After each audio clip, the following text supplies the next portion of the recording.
बोलो प्राणनाथ प्यारे की जय, सतगुरु महाराज की जय। प्यारे सुंदर साथ जी, आप सभी को कोट सवार प्रणाम। इस संसार क्या है, इसका रहस्य क्या है और इस बनाने के पीछे राज क्या है, आज हम इसी पर चर्चा करेंगे कि ये जो संसार दिख रहा है सब एक दूसरे के आधार पर टिका हुआ है, निराधार नहीं है, सब आधार पर ही है। मैंने भी यह विचार किया कि मैं जब माता के कोख में था तो माता के पेट का आधार लिया। देखिएगा, यहाँ से लेके परमधाम तक सब एक दूसरे पर आधार पर टिका है, जिससे आपको पता लगेगा कि ये संसार किस प्रकार बना। तो मैं यहाँ शुरू से ही बताने का मैं प्रयास कर रहा हूँ कि हम सब मानव एक माँ के कोख का आधार लिए हैं, फिर जब पैदा हुए तो ज़मीन का आधार लिया, दूध आदि भोजन आदि के आधार पर बड़ा हो गया। अब मुझे यह मालूम हुआ कि जितना स्थावर जंगम है ये सब पृथ्वी के आधार पर है। पृथ्वी से उत्पन्न होते हैं और पृथ्वी में ही लीन हो जाते हैं, और पृथ्वी जल पर और जल अग्नि पर, अग्नि पवन पर, पवन आकाश पर, इस तरह एक दूसरे के आधार पर उत्पन्न होते हैं और उसी में समावेश भी हो जाते हैं। जैसे आप देखेंगे कि जिस सौर मंडल में हम सब हैं, जिस पृथ्वी पे हैं, पृथ्वी का भी ग्रेविटी एक सिस्टम है, खिंचाव है, एक शक्ति है जो सूरज की ग्रेविटी में है। और सूरज के अंदर जो 9 ग्रह हैं, लगभग 4 अरब स्टार हैं, सब एक दूसरे के खिंचाव में लटके हुए हैं और संचालित हो रहे हैं। सब कुछ यह पर बस है, इसमें हम सभी का कहीं भी अपना बस नहीं चलता है, इसलिए संसार एक दूसरे पर आधार है। जैसे कोई व्यक्ति बीमार पड़ता है और चाहता है कि मैं एक गोली से अच्छा हो जाऊं, लेकिन 10 गोली दवा खाने से भी अच्छा नहीं होता। मनुष्य चाहता है कि मैं धनवान हो जाऊं, मैं विद्वान हो जाऊं, मेरा शरीर हिष्ट पुष्ट हो जाए, किसी प्रकार का रोग न हो, किंतु यह सब कुछ आदमी के बस का नहीं है। परवश होने के कारण चाह कर भी मनुष्य निर्धन हो जाता है, रोगी हो जाता है। जवानी में चाहता तो नहीं, फिर भी संसार से जाना ही पड़ता है। इसलिए यह सब परवश है, जो करता धरता करेगा वही होगा। ऐसा भी देखा जाता है कि बड़े बड़े राजा बादशाह क्यों न हो, बड़े बड़े धनवान विद्वान, इनको भी जैसे कि विद्वान को विद्या का भोग, धनवान को धन का भोग, राजा को बादशाह का राजपाट का भोग भी परवश होकर ये सब छोड़कर जाना पड़ता है। इसलिए इस संसार में मैंने देखा कि सब परवश ही है। इस ब्रह्मांड के अंदर विश्व में मैंने 2 ही काम को देखा, एक लेना और दूसरा देना। इस संसार के बीच में जितना प्राणी थिरचर है, ये सब एक दूसरे को सुख देते हैं और लेते हैं। जैसे हम लोग भी भोजन लिया करते हैं, भोजन स्वयं हमारे आहार बन के अपने आप को हमको दिया करते हैं। जैसे जंगल में शेर हुआ, वह किसी जंतु का प्राण ले लिया करता है और जंतु आहार बन करके उसको शेर को भोजन दे देता है। जबकि प्रकृति सब प्राणियों को पैदा कर देती है और आखिर में सब कुछ समेट लेती है। इस रीति से आशिक मासूक का सुख, वंज व्यापार का सुख बिना एक दूसरे को लिए दिए बिना नहीं बनता। इसलिए लेना देना ये 2 ही काम मैं देखा इस संसार में। और विचार किया तो सबसे बड़ा क्या है, तो सबसे बड़ा एक चीज़ है, वह चीज़ है सुख, जिससे सुख ही बड़ा है। इस संसार के अंदर जितना भी प्राणी और मनुष्य और भी बड़े बड़े ऋषि मुनिजन, यह सब सुख के लिए ही दौड़ते हैं। लेकिन वह सुख क्या है? जैसे कोई चाहता है कि अधिक धन हो जाए तो हमें सुख प्राप्त होगा, जितना विद्या पढ़ लो हम सुखी हो जाएंगे, अर्थात भोजन आदि करके शयन किया करते हैं, हमको सुख आनंद हो इसलिए किया करते हैं। इसलिए मैंने देखा कि संसार में सुख ही बड़ा है। किसी ने खाना पीना सुख मान लिया, किसी ने धन का सुख मान लिया, किसी ने राजपाट का सुख मान लिया, लेकिन सुख ये नहीं है प्यारे सुंदर साथ जी। असली सुख तो वही है जो परमात्मा का सुख है।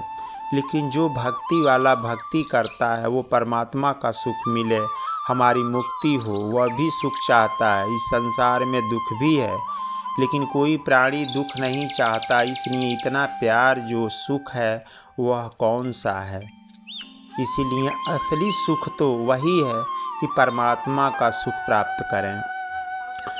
देखा जाता है कि ग्रंथों में भी ऐसा लेख मिलता है कि पर ब्रह्म जो पुरुषोत्तम है वह रस रूप सुख स्वरूप है, यानी वह ब्रह्म का सुख ही स्वरूप है। उस रस सुखों में जितना आनंद मिठास भरा हुआ है वह कहीं पर ब्रह्म की अर्धांगिनी आह्लादनी शक्ति श्री श्यामा महारानी के स्वरूप में है। वह आनंद स्वरूप में विद्यमान है और वहीं से सुख इस संसार में व्यक्त होता है। इसलिए असली सुख तो वही है जो परमात्मा का अंग है। इसलिए इस ब्रह्मांड में जो आप जान लीजिए कि जाने अनजाने में जितना है वह सब सुख के लिए दौड़ रहा है। तो ये सुख क्या है? परमात्मा का अंश है। जहाँ सुख वहाँ मुक्ति धाम माना गया है, जहाँ दुख वहाँ नरक माना गया है।